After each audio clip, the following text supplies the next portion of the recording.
Hello! So in this video we're going to cover the chain stitch. We're going to make something that looks like this. When you're first starting out with crochet, one of the most important things you need to learn is tension and how to hold the yarn, hold the hook, and the motion of doing a crochet stitch. And starting off with a chain is the best way to learn this. When you're crocheting anything, so a blanket or a scarf or granny squares, anything like that, you need to start out with a foundation. And that's what this is. This is going to be the foundation of our swatch where we're going to put our single crochets. So once we learn how to do the chain stitch, we'll go on to learning the single crochet, and we'll make a little swatch that looks like this. But to get here, you need to learn how to do the base of that. So if you look at my little swatch here, you can kind of see, where is it? These little V's. That's that original chain that we're going to work on in this video. And you can make this chain as long or as short as you like. It'll just depend on how wide you want your projects. So for this little swatch, I've made 15 chains to get a size like this. If you were to make a blanket, you'd probably want to do 150 to 200 stitches. So just for the purpose of practicing, you can make your chain as long or short as you like. And I'll go ahead and show you how to do that. So I'm going to be using acrylic yarn. This is a 5mm, the recommended hook size was a 5mm hook. I've heard that people find cotton a bit easier to use when they're starting out with. I really struggled with cotton because I found with tension it was a little bit difficult to kind of hold on to, and my yarn would split when I would try to pull them through the hook. But if you're having trouble with acrylic and you're finding the friction is too much or the yarn is splitting, you can try cotton. You can have one ball of cotton and one ball of acrylic. So to start off, we're going to need to put our yarn onto our hook. We're going to have to get it secure onto the hook. And to do that, we use a slip stitch. So this is my working end of the yarn. It's attached to the ball. And this is my tail end. So it's not attached to anything. It's just the end of my yarn. So this is for if you're right-handed. If you're left-handed, you obviously just put it the other way. But I'll put it down on the table so you can see here what it looks like. We're going to grab the tail end of our yarn and we're going to flip it over just like that to make a circle. And then you're going to grab that tail end and you're going to put it behind your circle like this to make a little line like that. Now with your crochet hook, you want to put it just underneath that line like this. And to pull it tight, you just put one finger on the tail end, one finger on the working yarn end, and just pull your hook up like that. And that'll secure it. And just pull your tail like that, and that'll secure it onto your hook. So if you were to do that without using the table, it looks like this. Kind of wrapping it over my two fingers, bringing that around, just like that, and putting the hook through. So you can use a table or you can use your fingers. I always found practicing on the table just a little bit easier. But as you get a bit more confident with getting the slip stitch, you can put it over your fingers. I'll do it once more slowly. So if you want to watch that back, you can see how I use my fingers. Just putting that around, holding it down, and then putting it through. So once you've got your chain, your first kind of loop on the hook, you don't want it to be too tight where you're kind of strangling the hook and it's kind of dragging and squeaking and being a little bit tough to pull around. You want some space underneath the loop. So if you have a look here, it looks like a little bit of a teardrop, a little triangle underneath the hook. You want some space under there because that's what we're going to be pulling our yarn through to make stitches. So you want to make sure it's loose. You don't want it too loose like this because then you've just got too much room and the stitches are going to be way too loose. You're not going to be able to see what's going on very well. So you just want a nice little teardrop triangle shape just like this. Now when you're holding your hook, there's a couple ways to do it. Some people like to hold their hook like they're holding a pencil like this and they kind of crochet this way. Some people like to hold it with their thumb gripping the end and they crochet like that. But in my opinion, I think the best way to learn is to hold it like a knife, because this gives you control with the grip of the hook. So you're holding onto the hook nice and tightly, but you've also got your finger free to move the loops around and to kind of give you an extra kind of finger to push things where they need to be, to hold things down when you're pulling loops through. So I think this is the best way to kind of hold your hook when you're first starting out. So that's in my right hand, and then in my left hand, this is where tension comes into play. So there's people hold their yarn in multiple different ways. There's no right or wrong way to hold your yarn.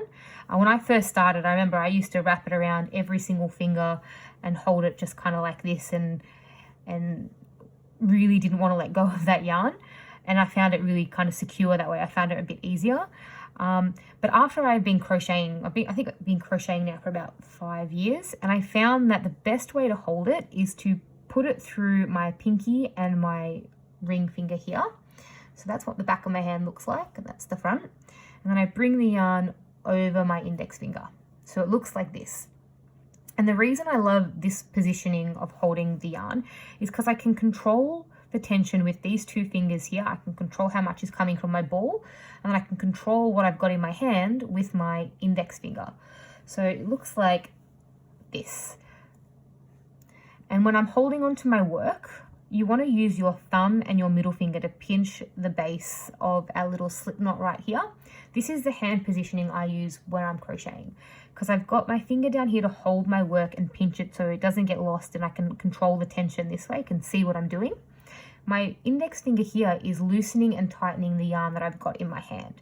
So if you see here, the yarn, when my finger's pointing up, the yarn is pretty tight, and when I relax my finger, it's really, really loose. Now this motion of putting my finger up and down like that, that's what's going to help with your stitches. So we're going to go tight when we're pulling a stitch through and loose when we're kind of dragging it and we need a bit of extra yarn. So that's really important. And then this little part here that's between my fingers, that's controlling how quickly and how, I guess, the tension really of it, what's coming out of my ball. So that's what's going to control the ball of yarn, and that's controlling what I've already got in my hand. So that's why I think holding your yarn this way is the best positioning when you're starting out. My grandma used to hold it like this over her fingers, and she controlled it with her pinky. So this could work for you as well, having it over. Especially if you get sweaty hands, this could really help you because it's not going through the palm. But for this video here, I'm going to teach you the way that I kind of find most comfortable when it's just sitting like this. So to pull our first stitch through and get the first kind of stitch on our hook, we want to go underneath the yarn. I'm going to use a little analogy and refer to this bit of yarn as a fence. So when we're pulling our yarn through our first loop, we want to go under the fence.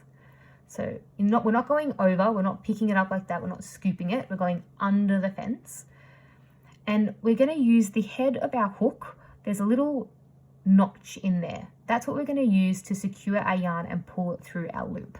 So when I'm going under, I'm grabbing it and it's sitting in the little nook, and I want to turn the crochet head hook down. Because when it's down, we're going to be able to pull it through our little slip knot loop much easier. So I'll show you that again. So if we're going to go underneath, under the fence, and pick up our yarn, and we're not putting our head down, if you're just going to leave it up like this, you're going to pick up our loop on the hook as well. It's not going to want to go through. That's why it's really important to face the head down before you pull it through the loop. So we've made 2 little chains on our hook now, and we're going to keep our little triangle, our teardrop, nice and loose in there as well, because we want to be able to drag those stitches through. If you're finding that it's too tight and you're not able to get the yarn through, when your hook is in there just like that, loosen your tension, just let everything kind of get really loose and pull up.